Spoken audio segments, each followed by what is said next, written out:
The United States in its founding really was averse to standing armies. So there was no large standing army. The United States Army in 1860 was just in the few thousands. By the end of the Civil War, the Union Army, the United States Army, would grow to over 2.8 million. So about 97% of the Union Army, and well over that for the Confederacy, were all made up of citizen soldiers. These were folks with little to no military experience. Their experience would have been in militia duty, and the militia laws at that time required all able-bodied white men to participate in military duty and training so many times a year and to own their own firearms, but it was not a law that was strictly enforced.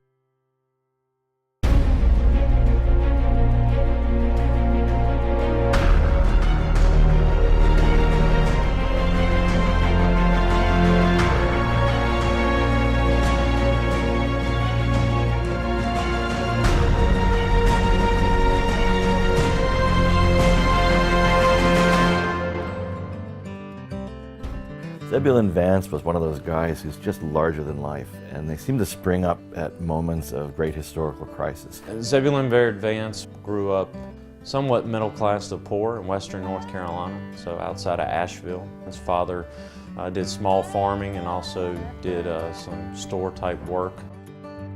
But Vance was the first in his family to be educated. He went to the University of North Carolina on a loan from the president there, David Swain, at the time. Saw a lot of value in that young man, and he was able to graduate, set up a law practice, and then as a young man he was elected to Congress from North Carolina during the 1850s.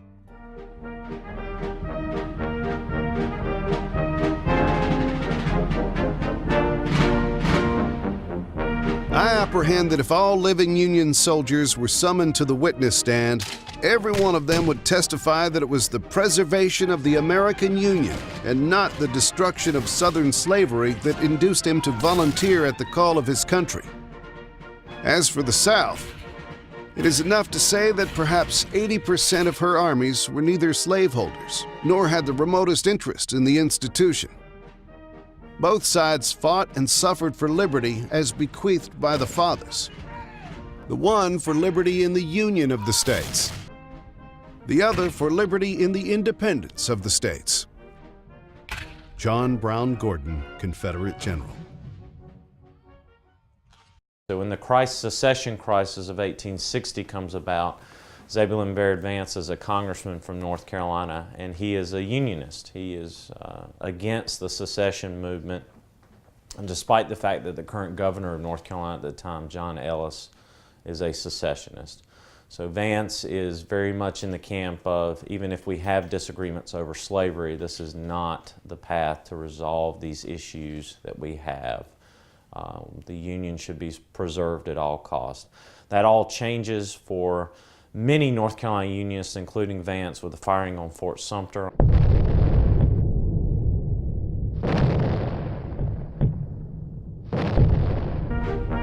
For myself, I will say that I was canvassing for the Union with all my strength, and literally had my arm extended upward in pleading for peace and the union of our fathers. When the telegraphic news was announced of the firing on Sumter, and the President's call for 75,000 volunteers, when my hand came down from that impassioned gesticulation, it fell slowly and sadly by the side of a secessionist. I immediately, with altered voice and manner, called upon the assembled multitude to volunteer, not to fight against, but for South Carolina. Zebulon Vance. In North Carolina, once it's in, it's all in. They contribute more troops than any other southern state to the Confederacy. How splendid and great they were in their modest, patient, earnest love of country. How strong they were in their cause, and pure they were in their faith, and constant they were in their principles. How they bore suffering and hardship, and how their lives were ready at the call of duty. What magnificent courage, what unsullied patriotism, suffering they bore, sacrifice they endured, duty they performed, death they faced and met, all for the love of the dear old homeland. All this for the glory and honor of North Carolina. Judge Thomas Rulehack, 49th North Carolina. So at that point, Vance has to resign his seat in Congress since his state has seceded from the Union. Vance will come home and raise a company of Confederate troops. Of course, he is elected captain of that company, and then he is elected colonel. The units at that time would elect their officers. He's elected colonel of the 26th North Carolina. Now, the 26th North Carolina was not just a regiment. It was the most famous regiment in the Army. It was the largest regiment in the Army of Northern Virginia. It was wiped out almost by the end of the war, mostly at Gettysburg. He was in two major engagements, the first at New Bern, where he held for, I think, something like 5 hours as the only regiment in the line that didn't retreat against 4-to-1 odds. He then swam 75 yards across a rain-swollen creek to fetch boats so that the rest of his men could get across with him. He was this amazing war hero leader. His men would follow him anywhere. I cannot conclude this report without mentioning in terms of the highest praise the spirit of determination and power of endurance evinced by the troops during the hardships and sufferings of our march.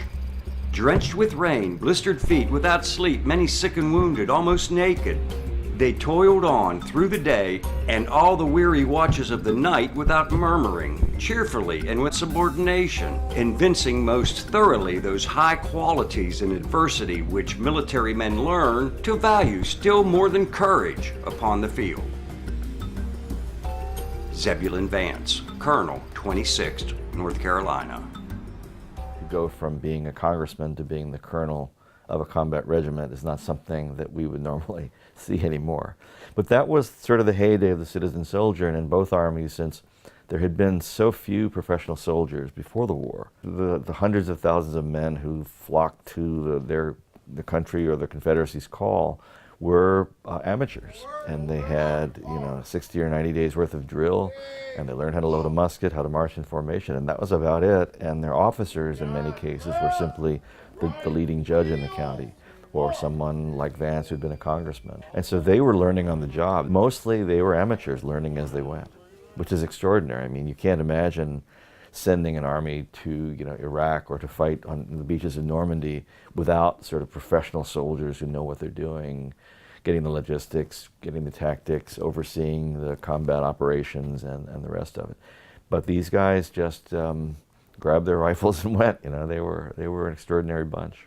North Carolina still has a strong Unionist sentiment that will manifest itself not only in white Union citizen soldier regiments being raised, but also African Americans flocking to figure out how they can fight for their own freedom as the war develops.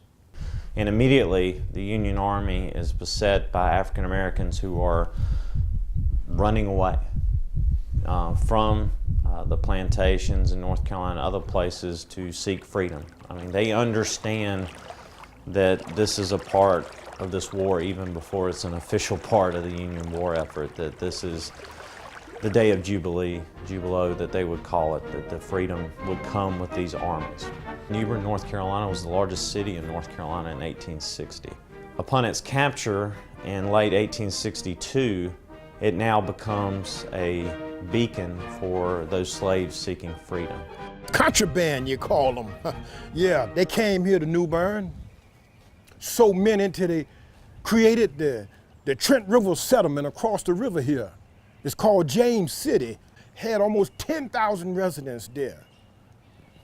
New Bern was overflowing with slaves, and I became their leader. Abraham Galloway had been born a slave and escaped north early enough to get involved with the Underground Railroad. He's a very secretive individual, very cagey, very worried about trusting anybody. And he winds up at the beginning of the war in New Bern. And he's doing all sorts of things, most of which are again, very secretive. He's acting as a spy. He's going across the lines into the South to find information. He's acting as a scout for certain operations into the interior. The other thing he's doing is he is becoming the leader of thousands of free blacks. Galloway and his companions deliver an estimated 4,000 slaves out of slavery in eastern North Carolina into Union lines in New Bern in a single night. They weren't just happy to be there. Like the usual story, like in the movie Glory, kind of, they're just glad to be in the Union Army. Galloway makes the Union negotiate with him. He withholds black troops. We were the very first delegation from the South, the very first delegation of freed black men, ex-slaves, to meet with the president. And you know, when we demanded, we wanted an education, good education. And we wanted economic opportunities, an opportunity to earn a living for our families. We don't care about states' rights and preserving the Union. To us, this is going to be a war of liberation. This is our American Revolution. This is part two. If President Lincoln and Congress are going, if the Union Army is going to share that commitment with us, then we're all in. We're here to help lift up America to become what the Founding Fathers, really intended at its spirit. Once let the black man get upon his person the brass letters U.S. Let him get an eagle on his button and a musket on his shoulder and bullets in his pocket, and there is no power on earth which can deny that he has earned the right to citizenship in the United States. Frederick Douglass.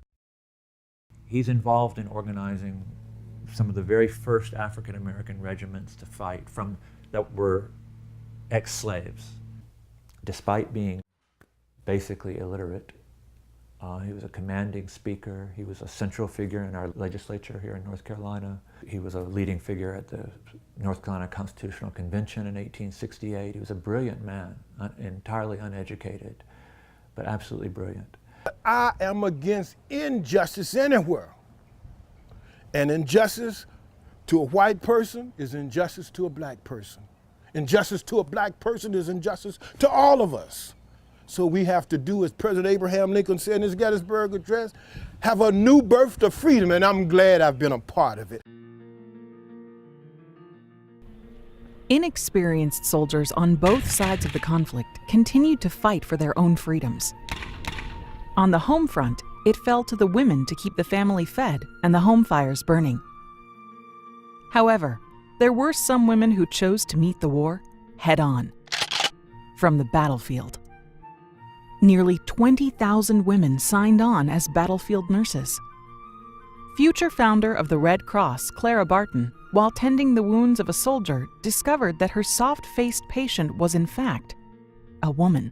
It is estimated that somewhere between 400 and 750 women on both sides of the war enlisted as soldiers.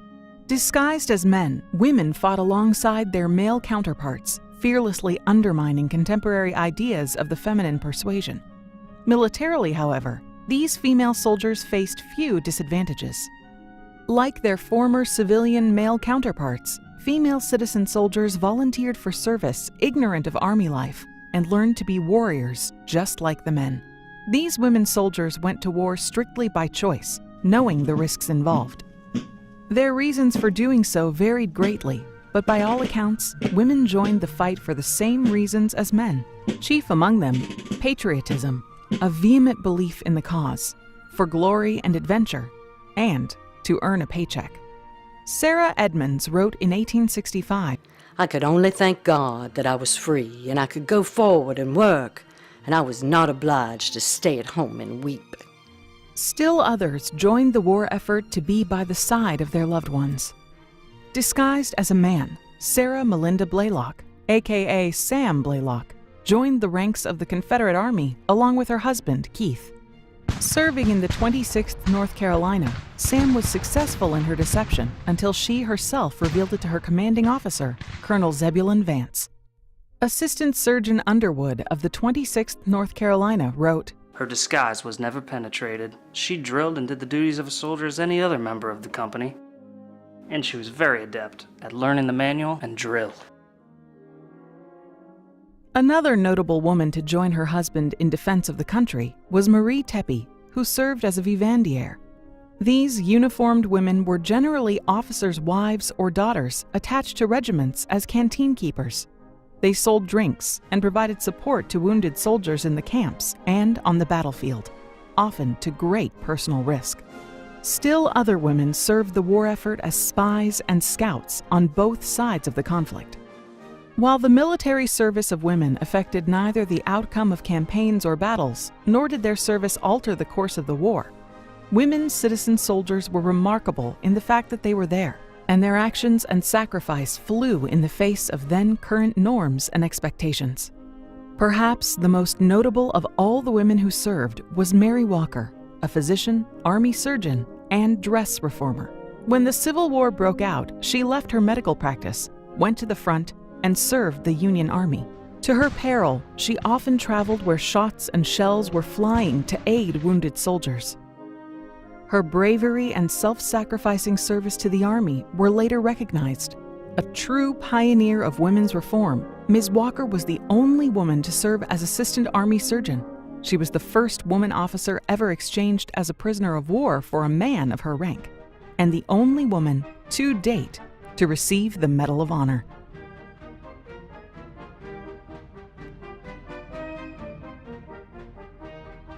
Clara Barton later stated that women's service in the Civil War may have advanced the cause of women 50 years. Now, as good as the soldiers in the field often were, as great as many of the generals and colonels were in the Confederate Army, that's about how bad the Confederate cabinet was. And they continued to do things one after another that sabotaged the war effort. And one of the things they did, of course, was the first Conscription Act. And so they began taking men as young as 18 and as old as 35, exempting slave owners who had a certain number of slaves, and exempting rich men who could buy their way out. Well, this enraged Vance. When the time came, he said, well, if you want me to be governor, if I can do more good for the state than I can in the Army, so be it, I'll be happy to serve. If therefore my fellow citizens believe that I could serve the great cause better as governor than I am doing now, and should see proper to confer this responsibility upon me without solicitation on my part, I should not feel at liberty to decline it, however conscious of my own unworthiness. Zebulon Vance. Vance was very much about protecting what he saw as the whole point of the Republic in the first place, which was the civil rights, the individual rights, freedom of expression, freedom of the press, and all the rest of it. Almost from the beginning was in a feud with Jefferson Davis, president of the Confederacy. So the first point of contention between Jefferson Davis and Zebulon Vance was the Conscription Act of 1862, which Vance had run on to oppose. And Vance really argued with the Confederate government off and on about the numbers of troops that they were asking for to serve outside of North Carolina.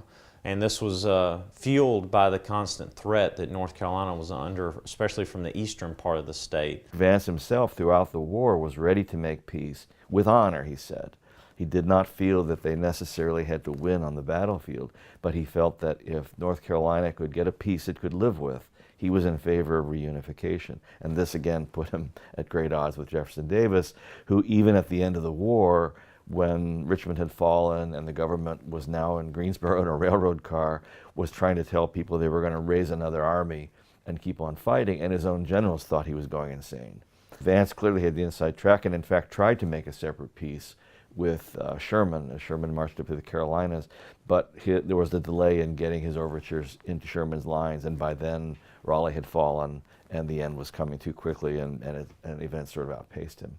But he was pragmatic in that respect. He was not going to let the state be laid waste for the sake of a principle if he could help it. Sherman came to these negotiations with an idea of what he had been given as what we call in the military commander's intent from Lincoln of a lenient peace.